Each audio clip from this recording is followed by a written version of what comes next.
Now, we're into something called the life cycle. Product life cycle. So this denotes that products are born and die. That's right. If we think about products that we buy now compared to products that we used to buy before, a product, and yeah, a really easy one to look at in terms of a life cycle is how long is a mobile phone model available for? So if you bought a mobile phone 3 years ago, could you go back in the shop and buy that same phone, exact same phone now? And chances are the answer to that is no, because products are born, they're sold, and they stop being sold.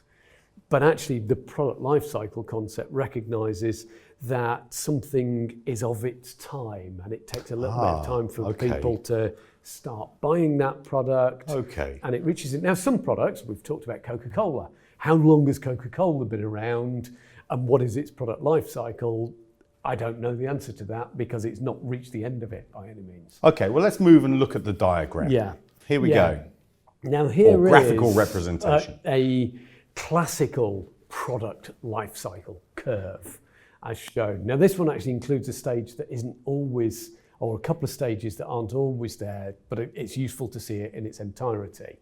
There is the development stage, obviously during which we don't sell any product, but we incur a lot of costs associated with it, the development costs. Okay, so if I'm in the pharmaceutical industry, this is 30 billion, 100 billion investment in a product before I even get it. Over a long time. Okay. Because sometimes you'll see a product life cycle that includes a profit curve as well. Okay. So, and it's very negative. So that's a loss. Yeah, very much so. We're investing in it. Now there's a relationship here to the diffusion of innovation curve that we looked at previously. We've seen that in previous sessions. We had the innovators innovators and early adopters and things. So we have the introduction phase. This product is new to the market and we've introduced it and people aren't aware of it, or not many people are aware of it. People are cautious of that new product. So a few people buy it and it's got this kind of potentially slow takeoff. We'll talk about a couple of alternatives in a minute. So this might be, and distribution here might be... We might be limiting it. The organisation might deliberately not want to sell too many to start with, because we've got to get used to making it and delivering it. And then there's this explosion of growth. Growth for it. So in the growth phase, people become more aware of it. In marketing terms, we can start telling lots more people about it. People tell other people about it. So we've got this still relatively new product people are interested in, excited about, and they hear about it and think, oh, I want to try that. And the sales really begin to take off at that stage for it. Okay, great. If it was a new product that other people weren't doing, that's when maybe our competitors start to bring out their equivalents of it as well. Okay. What we then get is what's known as maturity. Now, we've separated this out to maturity and saturation here, but many product life cycles just have this one thing of maturity. This is where the product typically reaches the maximum sales that it's going to have. Okay.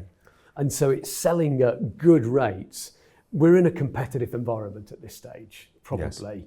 Yes. We've got competitors there, but that might limit the amount of sales we're ever going to get for it. But as many customers as are going to buy it are buying it at this stage. Okay. So it's reaching that peak of it, the maturity. Now we may, as marketers, use price promotions or something like that to extend that maturity phase to make it as long as we can do to gain more of a return on the initial investment for it. Okay, got it. But inevitably for many products, we reach that saturation point, or there is something new that has come along and the product begins to decline and the sales tail off. And one of the things that becomes critical for an organisation actually is to decide, when do we stop producing this? When do we stop offering this product to market? Okay, so throughout that life cycle, there are decisions to be made by marketers in the marketing department as to manage introduction and decline of such. Okay. A big drawback to the life cycle is that actually we can only really see what the life cycle was historically. But we can utilise knowledge of the product life cycle to use all of the marketing mix elements we're going to talk about to adapt the life cycle to what we hope it would be. Now, as I said, I'll just say briefly, that is what we've seen as the classical product life cycle. if we take something like technology products, people queue up for a week for a new iPhone, and loads of people pre-order it and get that in the first month it's available. So actually the introduction phase starts right at the top. Okay.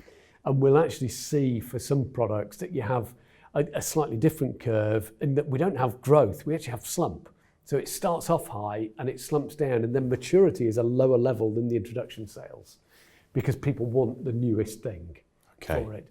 So there are variations, and actually I would encourage people, look at the variations of product life cycle for different categories to understand what is appropriate. Yeah, excellent advice, Andrew.